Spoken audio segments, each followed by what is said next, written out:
네, 반갑습니다. 맘짱TV 성범이라고 합니다. 오늘은 백유경 이야기 두 번째 시간입니다. 이 백유경 이야기는 5세기경에 인도의 가사나 스님이 여러 군데서 모으고 또 자기 경험한 것을 보태가지고 지은 경전이라고 합니다. 그래서 어리석은 사람들의 이야기를 100가지로 했는데, 이렇게 어리석게 살지 말고 지혜롭게 살라는 뜻이 함축되어 있죠. 오늘은 소젖을 모아둔 사람에 대해서 말씀드리겠습니다.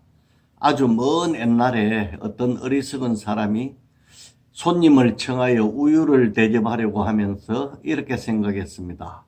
날마다 우유를 짜면 점점 많아져 둘 곳이 없을 뿐 아니라 맛이 변하고 상하게 될 것이다. 그럴 바에는 소의 뱃속에 모아두었다가 한꺼번에 짜는 것이 좋겠다, 이렇게 생각했습니다.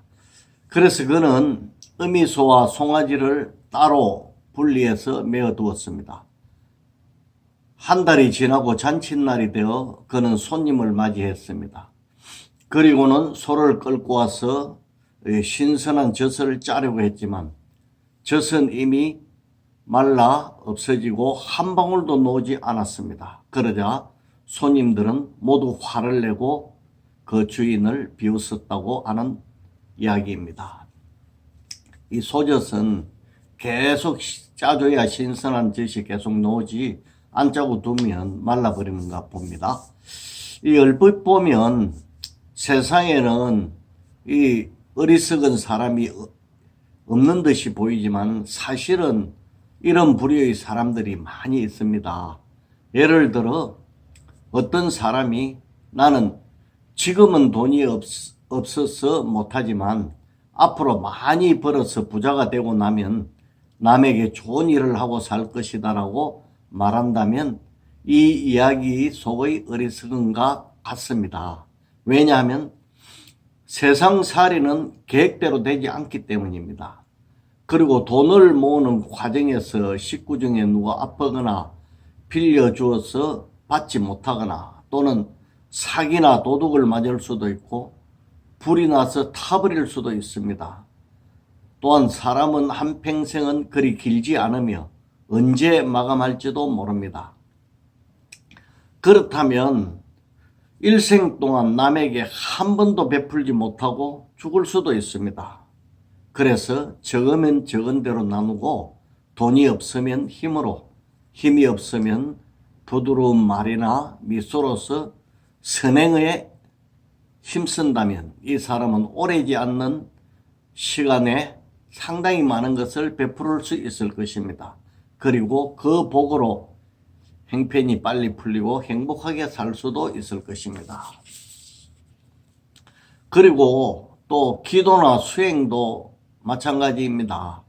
돈을 많이 벌어놓고 난 다음에 시간의 여유를 가지고 그때 가서 공부를 하고 또 기도나 수행을 하고 지내겠다는 사람들이 있습니다.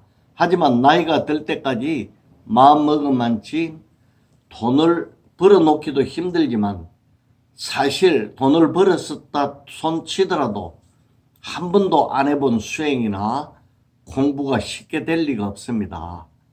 기도나 수행, 공부 이런 것들은 어려운 생활 속에서도 틈틈이 실천해서 몸에 익혀야 됩니다. 그리고 몸에 익히면 점차 수행의 힘이 커지게 됩니다.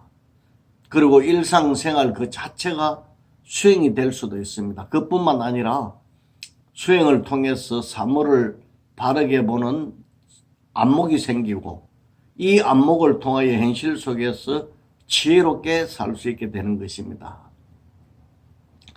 그런데도 항상 욕심 채우는 것을 최우선으로 삼고 남에게 베풀거나 수행하는 것을 뒤로 미룬다면 이런 자는 한치 앞도 못 보는 어리석은 사람입니다. 왜냐하면 이런 사람은 하는 일마다 막히고 풀리지 않을 것입니다.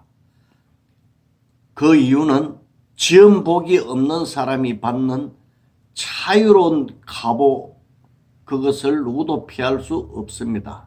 그래서 누구를 원망하거나 남을 탓할 수 없는 일입니다. 우리는 열심히 일하면서도 틈틈이 베풀고 마음을 닦아 지혜와 복덕을 둘 다 갖추어야 합니다. 세상을 바라보면 복과 지혜가 없기 때문에 힘들게 고생을 하면서도 못 사는 사람들이 매우 많습니다. 베품으로 인하여 세상과 소통하고 또 소통을 통하여 다툼이 사라지고 동시에 복이 되어 살아가는데 많은 장애가 없어지게 됩니다. 하지만 돈을 많이 모은 다음 남을 도우거나 수행을 하려고 한다면 이는 마치 어리석은 사람이 우유를 소위 뱃속에 모아두었다가 한꺼번에 짜서 손님에게 대접하려는 것과 같이 미련한 발상이 아닐 수 없습니다. 어떤 사람은 지금 당장 먹고 살기도 힘든데 남에게 베풀 게 어디 있어요? 라고 물을 수도 있습니다. 하지만 돈이 없으면 다른 방법으로 남을 도울 수 있지요. 보시, 남을 베푸는 데는 세 가지가 있습니다. 첫 번째는 돈이나 재물을 하는 재보시. 두 번째는 괴로워하거나 두려운 사람에게 하는 무예시. 이 무예시는 부드러운 말과 긍정적인 언어로 상대방을 위로하거나 뱅간호 등을 해주는 것을 말하는 것입니다. 세 번째는 진리를 알려주는 것입니다. 이는 세상 일은 변하지 않는 것이 없다는 모아의 이치와 인간은 서로 연관된 존재로서 홀로 사는 것이 아니라는 무상의 이치, 그리고 인간의 마음에는 큰 지혜와 능력이 갖춰되어 있다는 이치 등 여러 가지가 있습니다.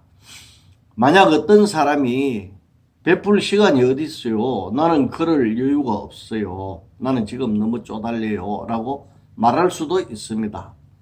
사실 생활 형편이 쪼달리면 항상 마음이 불안하기 때문에 남까지 생각할 마음 상태가 되기 힘듭니다. 하지만 가난할수록 남을 위해 베풀어야 합니다.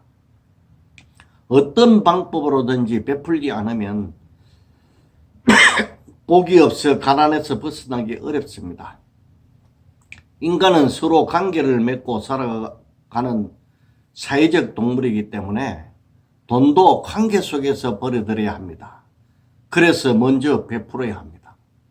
경전에서는 지은 복이 없으면 부자가 될 수 없다고 말합니다. 그러니 어떤 방법으로라도 복을 지어야 하지요. 그리고 돈이 없어도 복을 짓는 방법이 많이 있습니다. 반갑게 인사하고 남의 이야기를 잘 들어주고 상대방의 입장을 이해해 주는 것, 그리고 항상 긍정적인 생각으로 기쁘게 사는 것 등 말입니다. 환경은 자신의 마음 따라 변해 나타난다고 합니다. 감사하는 마음으로 살면 감사할 일이 생기고 기쁜 마음으로 살면 기뻐할 일이 생기며 행복한 마음으로 살면 행복한 일이 일어난다고 합니다.